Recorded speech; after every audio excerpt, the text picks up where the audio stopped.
नमस्कार, स्वागत है आपका नेटवर्क न्यूज में। आपके साथ मैं हूं सपना दुबे। अयोध्या राम जन्मभूमि विवाद मामले में राम मंदिर और बाबरी मस्जिद को लेकर कश्मकश अब भी बरकरार है। मंगलवार को इस मामले की सुनवाई के दौरान दोनों पक्षों के बीच एक बार फिर तीखी नोकझोंक हो गई। दरअसल 35वें दिन की सुनवाई के दौरान हिंदू पक्षकारों ने मुस्लिम पक्ष की तरफ से दलील पेश कर रहे पक्षकारों की पुरातात्विक रिपोर्ट को नष्ट किए जाने वाली टिप्पणी को गलत और बेहद दुर्भाग्यपूर्ण बता दिया, जिसके बाद मुस्लिम पक्ष की तरफ से इस पर तीखी प्रतिक्रिया आई। खबर में आगे बढ़े उससे पहले आप चैनल को सब्सक्राइब जरूर कर लें, साथ ही बेल आइकन को जरूर दबाएं, जिससे हर अपडेट आप तक पहुंच पाए। अब आपको आगे बताते हैं कि हिंदू पक्षकारों ने सुनवाई के दौरान दावा ठोका कि कभी भी उनकी तरफ से सांप्रदायिक दंगे भड़काने और शांति भंग करवाने वाली दलीलें पेश नहीं की गई हैं, जबकि मुस्लिम पक्ष ने कई बार ऐसा किया है। वहीं दूसरी तरफ सुनवाई के दौरान एक वक्त ऐसा भी आया जब मुख्य न्यायाधीश रंजन गोगोई आपे से बाहर हो गए और उन्होंने मुस्लिम पक्ष के वकील राजीव धवन को फटकार लगा दी। गनीमत रही कि राजीव धवन ने चीफ जस्टिस रंजन गोगोई से वक्त रहते माफी मांग ली। दरअसल रामलला विराजमान का पक्ष रख रहे CS वैद्यनाथन ने मुस्लिम पक्ष की ओर से पेश की गई दलीलों का जवाब देना शुरू किया। मुस्लिम पक्ष की तरफ से कहा गया था कि ASI की रिपोर्ट में मिली दीवार मंदिर की नहीं बल्कि ईदगाह की थी। इस दलील को सिरे से खारिज करते हुए वैद्यनाथन ने कहा कि मुस्लिम पक्ष का ये कहना कि साल 1528 से पहले ही विवादित भूमि पर ईदगाह बनी हुई थी, इस बात को साबित करता है कि फिर मुगलों ने ईदगाह को गिराकर मस्जिद खड़ी कर दी। वैद्यनाथन बोले कि मुस्लिम पक्ष खुद इस बात को स्वीकार कर चुका है कि मस्जिद का निर्माण समतल जमीन पर किया गया था, जबकि अब उनका कहना है कि ईदगाह को नष्ट करके मस्जिद का निर्माण कराया गया था। हिंदू पक्षकारों के इस सवाल पर मुस्लिम पक्ष की पैरवी कर रहे वकील राजीव धवन ने कहा कि रिपोर्ट में मिली दीवार मंदिर की बिल्कुल भी नहीं है, दीवार खुदाई के दौरान नहीं निकली है।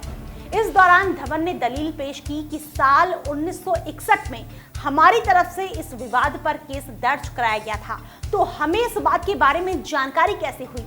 आज आप एक नई बात कोर्ट में लेकर आ गए हैं कि ईदगाह को ध्वस्त कर मस्जिद का निर्माण कराया गया, जिसके बाद चीफ जस्टिस रंजन गोगोई इस पर गुस्सा हो गए। गोगोई ने आक्रामक होकर धवन से कहा कि इस तरह सुनवाई आगे नहीं चल पाएगी। आप बार बार वही कह रहे हो जो पहले बता चुके हो। यहाँ तक कि गोगोई ने राजीव धवन से कह दिया कि क्या उन्हें ऐसा लगता है कि मामले की सुनवाई कर रही पीठ अपने दिमाग का इस्तेमाल नहीं करती। गोगोई के इस आक्रामक अंदाज को देखकर धवन ने तुरंत उनसे माफी मांग ली, तब जाकर सुनवाई को आगे बढ़ाया गया। इसके अलावा 35वें दिन की सुनवाई के दौरान एक और दिलचस्प बात हुई।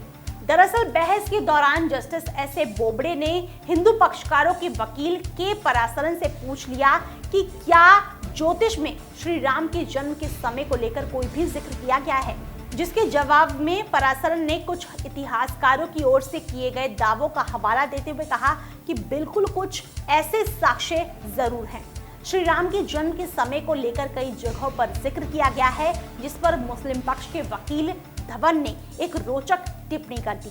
धवन ने बीच बहस में ही दखल देते कह दिया कि मेरे ग्रहों पर राहु केतु का प्रभाव चल रहा है, मेरा खराब वक्त चल रहा है, मुझ पर तो शनि भी भारी है। हमारे देश में ज्योतिष का विज्ञान सूर्य और चंद्रमा और जन्म के सही समय पर ही बेस्ड है।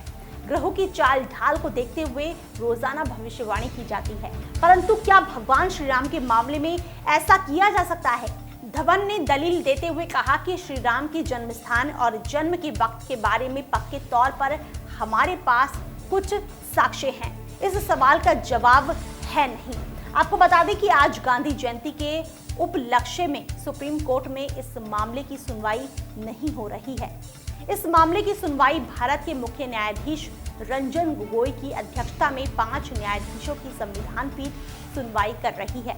इस पीठ में न्यायमूर्ति SA बोबड़े, न्यायमूर्ति DY चंद्रचूड़, न्यायमूर्ति अशोक भूषण और न्यायमूर्ति S अब्दुल नजीर भी शामिल हैं। फिलहाल के लिए इतना ही। बाकी ऐसे और वीडियोस के लिए आप चैनल को सब्सक्राइब करना ना भूलें।